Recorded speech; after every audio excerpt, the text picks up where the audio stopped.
Pai do Senhor, meus amores, bom dia, boa tarde, boa noite, não sei que horário que vocês vão ver, como é que vocês estão bem? Eu espero que sim. Nós estamos na 7ª lição do 3º trimestre, que tem o título da lição Agostinho e Aquino, os doutores da igreja, com o título da lição, o destaque, que está lá em Daniel 12:3, que diz: os mestres sábios, aqueles que ensinaram muitas pessoas a fazer o que é certo, brilharão como as estrelas do céu, com um brilho que nunca se apagarão. Daniel 12, versículo 3. E o texto bíblico se encontra lá em Romanos, capítulo 12,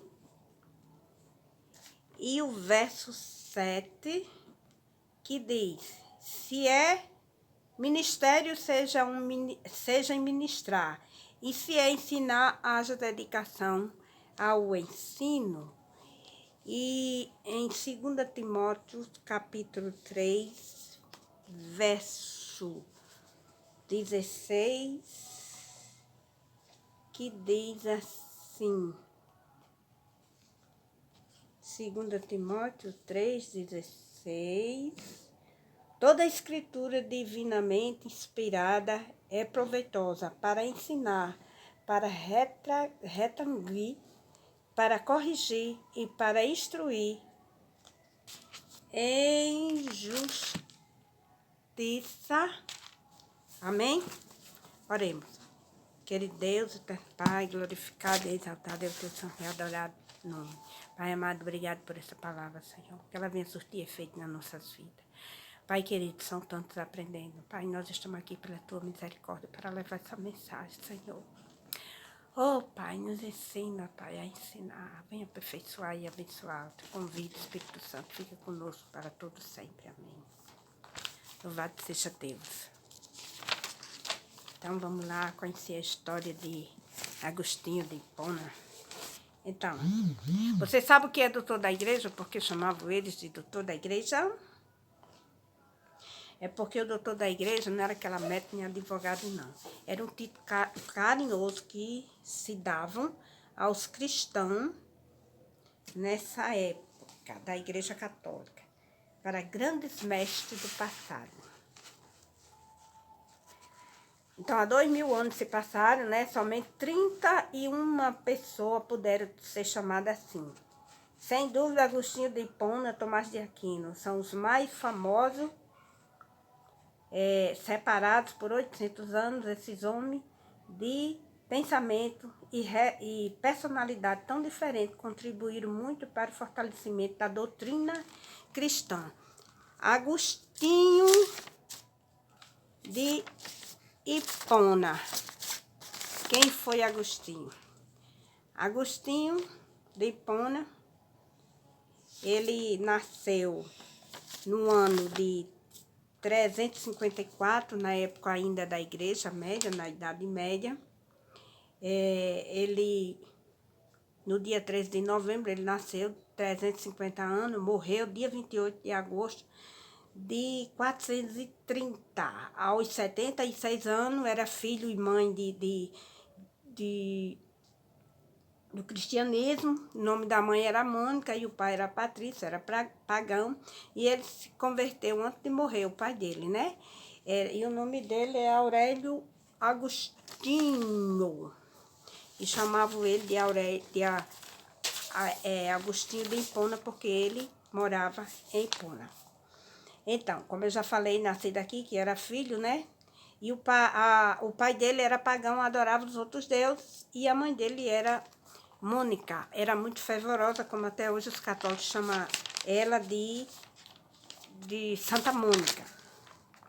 Então, seus pais perceberam que Agostinho era um menino muito inteligente e botaram ele para estudar retórica. Eu quero que vocês me digam o que é retórica. Eu vou pular essa parte, que é para vocês, depois vocês me dizerem no privado o que é retórica. Então, o que é que acontece? Só que ele o objetivo dele era conhecer outras coisas, não só retórica. Ele não queria ser retórica. Ele começou a se juntar com outros tipos, né, de ensinamento. Então, em busca da verdade, ele só tinha, né, a retórica, não. Ele queria a verdade, mas a retórica não tinha verdade. Ele também, se falasse mentira, estava válido. Se falasse a verdade, era a mesma coisa. Mas ele queria, se fosse errado, era errado. Mas ele queria uma coisa que fosse a verdade. Porque a mãe dele pregava a verdade, mas ele não achava essa verdade em estudo nenhum. Então, Agostinho começou a estudar os livros de Cícero, grande mestre da retórica, né? Então, era filósofo também. Mais tarde, ele se convenceu do que falar bem não era suficiente, era necessário conhecer a verdade. Está lá em João: conheceis a verdade vos libertará. E na sua busca pela verdade, tornou-se maniqueísta. Eu quero também que vocês pesquisem o que é maniqueísta, viu? Então, nessa época, Agostinho que dizia que o universo era governado por duas forças, a luz e as trevas. Então, o maniqueísta acreditava que as luzes e as trevas completamente diferentes do que é ensinado na Bíblia. O maniqueísta, eles diziam o quê? Que tinha aqueles dois lados, que tinha a luz e tinha a treva. Então, a luz era a vida e treva era Satanás. Eles diziam assim, que o diabo comandava nas trevas e a luz era... mas que Deus e o diabo tinham o mesmo poder. Que isso aí era contra a Bíblia, né? Então, no maniqueísmo, ensinaram isso aí para ele. Então, na verdade, ele não gostava da Bíblia. Ele zombava porque dizia que era uma Bíblia infantil. Só que, mais tarde, ele conseguiu encontrar a verdade. Tanto procurava. Então, mudou-se de Cartago, viveu um tempo na Roma e foi morar em Milão, onde tornou-se um neoplatônio. Eu quero também que vocês procurem aí o que é o neoplatônio. Isso é muito importante que vocês saibam o que é. Então, e o maniqueísmo, ele afirmava, nessa época, o neoplatônio era uma filosofia, mas vocês vão procurar aí. Afirmava que somente, o maniqueísmo afirmava que somente uma força governava o universo. O Criador de todas as coisas era chamada de inefável. E é aquele que era bom e não mau. E só surgia quando o homem afastava-se dele. Quer dizer, que ele dizia assim, que quando a gente estava com esse único, que no caso era Deus, estava bem conosco. Mas no momento que a gente se afastasse dele, aí o mal se unia àquela pessoa. Então, parecia que todas as dúvidas de Agostinho estavam respondidas. E que a sua mãe sempre lhe ensinou, estava certo.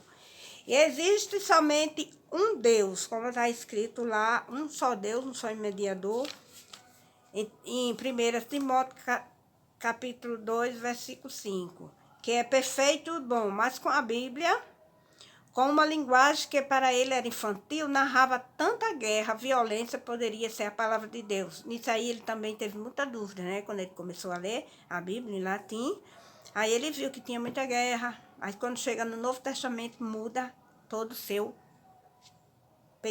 preceito, né?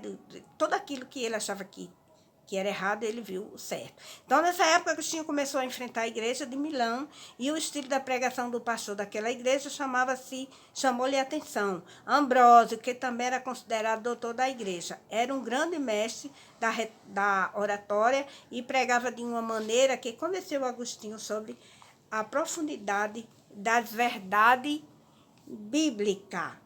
Não restava mais dúvida da mensagem de Deus e da verdade. João 17. Mesmo assim, Agostinho não conseguia se converter, pois se tornar cristão significava abandonar a vida que tanto gostava, uma vida de festa, de bebida, cercado de mulheres. Uma batalha iniciou dentro dele, porque Agostinho, mesmo assim, ele achando que estava convertido, ele não parava de beber, ele não parava de farriar, ele tinha uma vida conjugal escondida com uma mulher, teve um filho com ele, viveu com essa mulher 14 anos, e depois que o filho nasceu, ele estava com 18 anos, o nome de Deodato, o nome do filho dele, e por aí em diante, e ele ficava. Olha, uma batalha iniciou dentro de Agostinho. Está lá em Romanos 7, 15 ao 24. E ele orava sempre assim: dai-me pureza e moderação, mas não agora. Além disso, tinha inveja das pessoas que tiveram força e coragem para fazer aquilo que ele não conseguia. Um dia não aguentava mais a vida que ele levava, orou assim: até quando, Senhor? Até quando? Amanhã, sempre amanhã? Por que não acaba com a minha imundície? Neste momento, ele escutou uma criança que brincava com os outros meninos, e aqueles meninos começaram a gritar: toma-lhe, toma-lhe.